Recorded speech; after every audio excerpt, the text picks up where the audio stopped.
Vegeta फ्रीजा से लड़ रहे होते हैं और तीनों ही अपने अपने अल्टीमेट फॉर्म में होते हैं। गोकू अल्ट्रा इंस्टिंक्ट में, वेजिटा अल्ट्रा ईगो हकाई फॉर्म में और ब्रॉली अपने बीस्ट फॉर्म में। फिर भी फ्रीजा उन तीनों पर भारी पड़ रहा था। फ्रीजा इन लोगों की अच्छी खासी पिटाई कर रहा था, लेकिन तभी वहाँ कोई आता है। उसे देख के गोकू कहता है, अरे देखो मेरा बैकअप आ गया। वेजिटा बोलता है, बैकअप? पर ये तो क्रीलिन है, तुमने बैकअप में क्रीलिन को बुलाया है? गोकू कहता है, अरे नहीं, ये क्रीलिन नहीं है, इसका नाम साइतामा है। ये भी हमारी तरह ही ताकतवर है और किसी ताकतवर दुश्मन से लड़ना चाहता है, इसीलिए मैंने इसे बुलाया। फिर फ्रीजा भी उसे देखता है और कहता है, अरे ये तो वही गंजा आदमी है जिसे मैंने प्लैनेट नामिक पर मार डाला था, पर ये फिर से जिंदा कैसे हो गया? और थोड़ा लंबा भी लग रहा है। एक सेकंड कहीं ये साइतामा तो नहीं, लेकिन ये यहाँ आया कैसे? फिर साइतामा कहता है, गोकू जिस मॉन्स्टर के बारे में तुमने मुझे बताया था, क्या ये वही है? ये सुनकर फ्रीजा को गुस्सा आ जाता है और अचानक वो बहुत तेजी से साइतामा पर हमला कर देता है, लेकिन साइतामा उसे इतनी जोर से लात मारता है कि वह पहाड़ों को तोड़ता हुआ दूसरे पहाड़ के अंदर घुस जाता है। यह देखकर वेजिटा भी शौक हो जाता है और हैरानी में बोलता है, भाई ये तो क्रिलिन नहीं है। गोकू बोलता है, मैंने तुम्हें बताया था ये साइतामा है और ये बहुत ताकतवर है। सोचो, बिना की एनर्जी को कंट्रोल किए इसकी ताकत इतनी ज्यादा है, तो अगर ये अपनी एनर्जी पर पूरी तरह काबू पाके हमारी तरह सुपर सैयन में बदल जाए तो वो कितना ज्यादा ताकतवर बन जाएगा। और मैंने इसे ट्रेनिंग देकर सब कुछ सिखा दिया है, इसीलिए मैं इसे बोलता हूँ सुपर साइतामा। उसके बाद फ्रीजा भी अपने सबसे ताकतवर ब्लैक फ्रीजा फॉर्म में आ जाता है और साइतामा को एक जोरदार पंच मारता है, जिससे साइतामा पहाड़ के अंदर घुस जाता है। लेकिन साइतामा अपने नॉर्मल फॉर्म में ही उसके हमलों को आराम से रोक रहा था, जैसे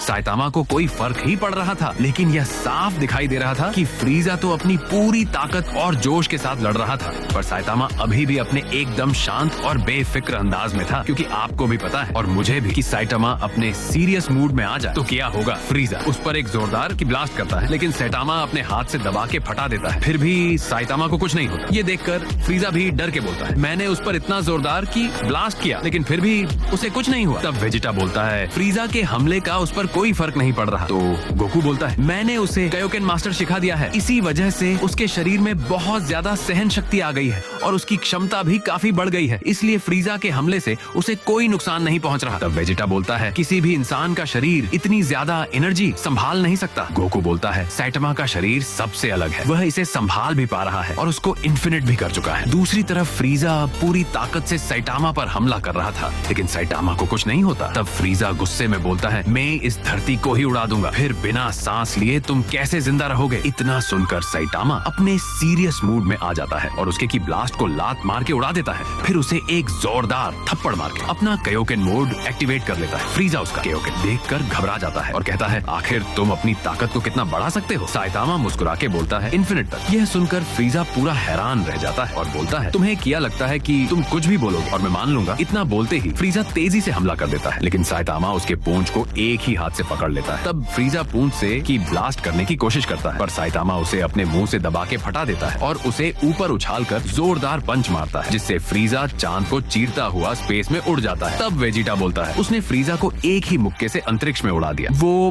बहुत शक्तिशाली है, तो क्या वो जेनोसामा ओमनी किंग से भी ज्यादा ताकतवर है? मुझे तो अपने आप से शर्म आ रहा है। पहले तो गोकू मुझसे एक कदम आगे रहता था, अब ये टकला भी मुझसे ज्यादा शक्तिशाली बन गया है। फिर फ्रीजा खुद को रोकता है और साइतामा पर एक प्लैनेट फेंक कर मारता है, लेकिन साइतामा भी तेजी से उड़ते हुए एक उंगली से ही प्लैनेट को मार के ब्लास्ट कर देता है और फ्रीजा के पास पहुंच जाता है। फ्रीजा उसे मारने की कोशिश करता है, लेकिन साइतामा बहुत तेजी से गायब होके उसके चारों ओर घूमने लगता है। फिर वो अपना super serious Kaioken plus infinity punch चारों तरफ से मारता है, जिसकी वजह से फ्रीजा तो खात्मा हो जाता है, लेकिन साथ में हमारा अर्थ, स्पेस, मिल्की वे और पूरा का पूरा यूनिवर्स भी उड़ जाता है और बचता है तो सिर्फ नंगा पुंगा साइतामा पर। वो भी शोक होके चिल्लाकर बोलता है, अरे यार, मैंने तो पूरा यूनिवर्स ही उड़ा दिया। और तभी उसकी आंख खुल जाती है। दरअसल साइतामा सपना देख रहा था। सोने से पहले उसने ड्रैगन बॉल जेड का पूरा कॉमिक पढ़ा के सोया था, क्योंकि वह गोकू का बहुत बड़ा फैन था, उसे गुरु मानता था, इसीलिए उसे ड्रैगन बॉल जेड वाला सपना आया था। क्या आप भी गोकू के फैन हैं? हमें कमेंट्स में जरूर बताना।